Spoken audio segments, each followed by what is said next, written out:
Hello everyone, welcome to my channel. आज हम इस वीडियो में इनऑर्गेनिक केमिस्ट्री से रिलेटेड एक इंपॉर्टेंट टॉपिक के बारे में डिटेल में डिस्कस करेंगे, that is dinitrogen complex. So dinitrogen complex क्या होता है? Basically transition metal dinitrogen complex are coordination compound that contain transition metal as a ion centre. Okay, so basically जो डाइनाइट्रोजन कॉम्प्लेक्स होता है ये कोऑर्डिनेशन कंपाउंड होता है। किसी भी ट्रांजिशन मेटल से जब डाइनाइट्रोजन आपस में कोऑर्डिनेट बॉन्ड बना के जुड़ते हैं एंड एक कंपाउंड का फॉर्मेशन करते हैं, तो इसी को ही डाइनाइट्रोजन कंपाउंड या डाइनाइट्रोजन कॉम्प्लेक्स कहा जाता है। मतलब किसी भी कंपाउंड या किसी भी कॉम्प्लेक्स में जब डाइनाइट्रोजन प्रेजेंट होता है, दो नाइट्रोजन मॉलिक्यूल प्रेजेंट होते हैं ट्रांजिशन मेटल के साथ जुड़ के, तो उसी को ही डाइनाइट्रोजन कॉम्प्लेक्स कहा जाता है। जैसे हमने पिछले वीडियोस में कार्बोनाइल या नाइट्रोसिल पढ़ा है, जिसमें कार्बन मोनोऑक्साइड जब किसी ट्रांजिशन मेटल से जुड़कर कॉम्प्लेक्स बनाता है तो उसे कार्बोनिल कहा जाता है। उसी प्रकार जब नाइट्रिक ऑक्साइड NO जब किसी भी ट्रांजिशन मेटल से जुड़कर कॉम्प्लेक्स बनाता है तो उसे नाइट्रोसिल कहा जाता है। इसी प्रकार जब डाइनाइट्रोजन, दो नाइट्रोजन मॉलिक्यूल किसी भी मेटल से जुड़कर कॉम्प्लेक्स का फॉर्मेशन करता है तो उसको डाइनाइट्रोजन कॉम्प्लेक्स कहा जाता है। And this complex are also known as nitrogenyl complex. Okay, carbonyl की तरह इसे नाइट्रोजिनाइल कॉम्प्लेक्स कहा जाता है या फिर कॉम्प्लेक्स ऑफ मॉलिक्यूलर नाइट्रोजन भी कहा जाता है। तो इसी को ही डाइनाइट्रोजन कॉम्प्लेक्स कहा जाता है। बेसिक यही है कि जब कोई डाइनाइट्रोजन मॉलिक्यूल किसी मेटल से मिलकर जो है कॉम्प्लेक्स बनाता है तो उसी कंपाउंड को ही डाइनाइट्रोजन कॉम्प्लेक्स कहा जाता है। And the first dinitrogen complex was discovered in 1965 by Allen and Senoff by the action of hydrogen with RuCl3। ठीक है, ये हमारा रुथेनियम ट्राइक्लोराइड। जब बेसिकली ये फर्स्ट जो सबसे पहला जो डाइनाइट्रोजन कॉम्प्लेक्स था ये 1965 में एलन एंड सेनॉफ के द्वारा इसको डिस्कवर किया गया था। उन्होंने क्या कराया था, हाइड्रोजन जो था, हाइड्रोजन हाइड्रेट को जो है रुथेनियम ट्राइक्लोराइड के साथ जब रिएक्ट कराया तो उनको ये कॉम्प्लेक्स प्राप्त हुआ। और यही जो कॉम्प्लेक्स जिसमें आप देख सकते हैं यहाँ पे डाइनाइट्रोजन प्रेजेंट है, तो इस कॉम्प्लेक्स को ही डाइनाइट्रोजन कॉम्प्लेक्स कहा जाता है। सबसे पहला ये डिस्कवर किया गया था। इस प्रकार से उन्होंने जो है डाइनाइट्रोजन कॉम्प्लेक्स को सबसे पहले डिस्कवर किया, हाइड्रोजन एंड RuCl3। ठीक है, रुथेनियम ट्राइक्लोराइड के साथ दोनों को रिएक्ट करा के ये कॉम्प्लेक्स प्राप्त किया। And many others complex containing 1 or 2 molecule of coordinated nitrogen have been prepared and it is quite clear that N2 act as a sigma donor and pi acceptor in the same way as a CO molecule. CO molecule जो cobalt होगा, जैसे यहाँ पे ruthenium की जगह cobalt molecule हम use कर सकते हैं। And through the complex formed are much less stable than carbonyl. ठीक है, तो बेसिकली डाइनाइट्रोजन कॉम्प्लेक्स में जो कॉम्प्लेक्स बनता है, जो कंपाउंड बनता है, वो स्टेबल जो है कम स्टेबल होता है देन कार्बोनिल से। ठीक है, इसके बाद ये एग्जांपल था, उसका आप स्ट्रक्चर यहाँ पे देख सकते हैं, इससे आपको और इजीली समझ में आएगा। ये बेसिकली रुथेनियम है, इसके साथ जो है 5 अमोनिया ग्रुप जुड़े हुए हैं एंड यहाँ पे आप देखेंगे ये जो है डाइनाइट्रोजन जुड़ा हुआ है। तो इसी प्रकार किसी भी कंपाउंड में जब डाइनाइट्रोजन जुड़ा होता है तो इसको डाइनाइट्रोजन कॉम्प्लेक्स कहा जाता है। ठीक है, ये पॉइंट आपको ध्यान रखना है।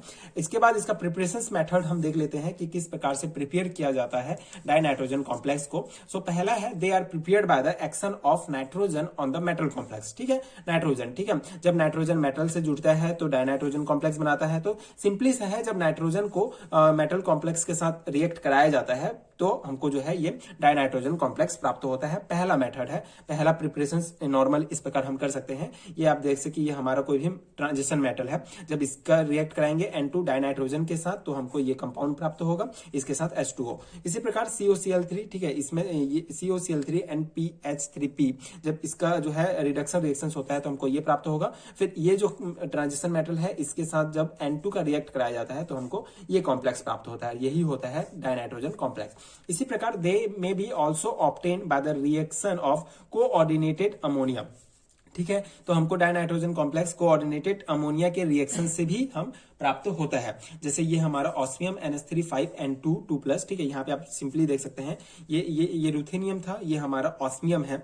ठीक है, तो ये भी एक हमारा डाइनाइट्रोजन कॉम्प्लेक्स है। जब इसको हम कोऑर्डिनेटेड अमोनिया, ठीक है, ये कोऑर्डिनेटेड अमोनिया जब बेसिकली अमोनिया किसी भी हाइड्रोजन से जुड़ता है तो कोऑर्डिनेट अमोनिया हो जाएगा। तो इस प्रकार जब हम इसको नाइट्रस एसिड के साथ रिएक्ट कराएंगे तो हमको सीस फॉर्म में प्राप्त होगा। ये जो है ट्रांस फॉर्म में है। बेसिकली जब OSNH3 5 2+ को रिएक्ट कराएंगे N2 के साथ तो हमको ये कंपाउंड प्राप्त होगा। ठीक है, पहला प्रोसेस में। उसके बाद सेकंड प्रोसेस में ये ट्रांस फॉर्म है। फिर जब इसको HNO2 नाइट्रस एसिड के साथ रिएक्ट कराएंगे तो हमको सीस फॉर्म में ये प्राप्त हो जाएगा। ठीक है, तो ये बेसिकली प्रिपरेशन मेथड है, सिंपल है, जो आपके एग्जाम प्रिपरेशन के लिए, जो आपके एग्जाम के लिए बहुत इंपॉर्टेंट है। बेसिकली एग्जाम्स में इंडिविजुअली पूछा जाता है preparation method of dinitrogen complex या बेसिक कॉन्सेप्ट, तो वो आप लिख सकते हैं। अब हम इसके कुछ इंपॉर्टेंट प्रॉपर्टीज डिस्कस करेंगे, प्रॉपर्टीज ऑफ डाइनाइट्रोजन कॉम्प्लेक्स। तो इसके कुछ फिजिकल एंड केमिकल प्रॉपर्टीज देखेंगे जो आपके एग्जाम के लिए बहुत इंपॉर्टेंट है एंड बेसिक कॉन्सेप्ट के लिए भी आपके बहुत इंपॉर्टेंट है। ये टॉपिक जनरली इनऑर्गेनिक केमिस्ट्री से रिलेटेड है,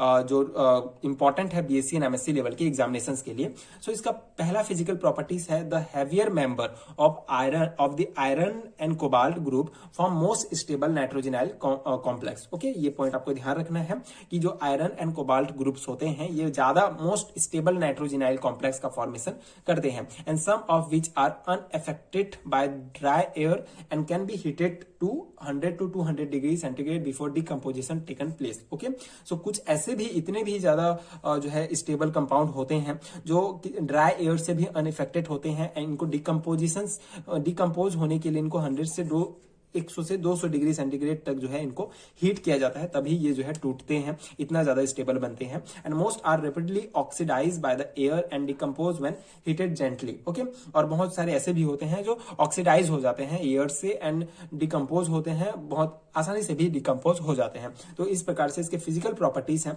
जब जो heavier member iron and cobalt group जो होंगे बहुत ज्यादा स्टेबल नाइट्रोजनल कॉम्प्लेक्स बनाते हैं, कुछ इतने भी स्टेबल होते हैं जो 100 से 200 डिग्री सेंटीग्रेड तक गर्म करेंगे तभी वो डिकम्पोज होते हैं एंड कुछ इतने भी सिंपली भी जो है नाइट्रोजनल कंपाउंड बनते हैं जो जेंटली जो है हीटेड, जो धीरे से भी हीट करने पर या फिर ऑक्सीडाइज हो जाते हैं एयर के द्वारा।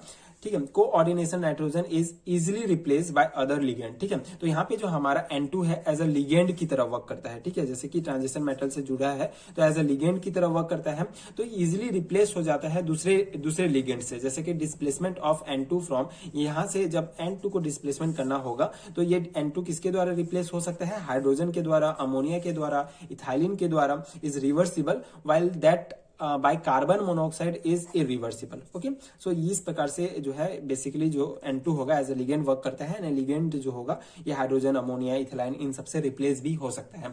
तो ये दो इंपॉर्टेंट फिजिकल प्रॉपर्टीज हैं जो आपको ध्यान रखना है।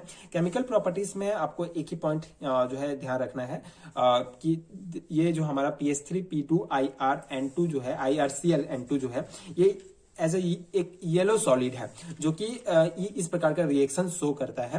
बेसिकली ये जो हमारा होगा एक येलो सॉलिड है, तो ये 3 मेन रिएक्शंस जो है हमको शो करता है। यहाँ पे N2 के जगह जो है हमारा जब ये carbon monoxide as a ligand यहाँ पे जोड़ा जाता है तो ये कंपाउंड प्राप्त होता है। जब इसका जब HCl के साथ इसको जो है जब HCl के साथ जब इसका क्रिया कराते हैं तो हमको ये बेसिकली यहाँ पे जो है हाइड्रोजन जुड़ जाता है। ठीक है, N2 की जगह, और ये कंपाउंड प्राप्त होता है। एंड जब यहाँ पे जब N2 पूरी तरह से यहाँ से हट जाएगा तो ये कंपाउंड प्राप्त होगा। तो इस प्रकार से ये केमिकल रिएक्शंस हैं, सिंपल सा है, आपको ये पॉइंट्स ध्यान रखने हैं जो आपके सेमेस्टर एग्जामिनेशंस में डेफिनेटली पूछे जाते हैं। जनरली कभी कभी ये इंडिविजुअली पूछा जाता है या फिर आपको जो ऑब्जेक्टिव टाइप क्वेश्चन होते हैं जिसमें रिएक्शंस कंप्लीट कराने के लिए होते हैं तो उसमें भी पूछा जा सकता है। तो ये पॉइंट्स आप समझ जाएंगे तो आप इजिली इसको बना सकते हैं। सो ये था डाइनाइट्रोजन कॉम्प्लेक्स का detail notes, detail explanation. I hope आपको समझ में आया होगा एंड आपके एग्जाम प्रिपरेशन के लिए हेल्पफुल हुए होंगे। अगर आपको इसका PDF चाहिए तो आपको नीचे डिस्क्रिप्शन बॉक्स में PDF स्टोर का लिंक मिलेगा जहां आप MSc एंड BSc लेवल के सारे हैंड रिटन नोट्स डाउनलोड कर सकते हैं जो आपके एग्जाम प्रिपरेशन के लिए डेफिनेटली बहुत हेल्पफुल होगा। एंड अगर वीडियो हेल्पफुल है तो आगे की वीडियोस देखने के लिए प्लीज चैनल के साथ जुड़े रहिए, प्लीज सपोर्ट कीजिए, like and subscribe to my channel and thank you so much for watching.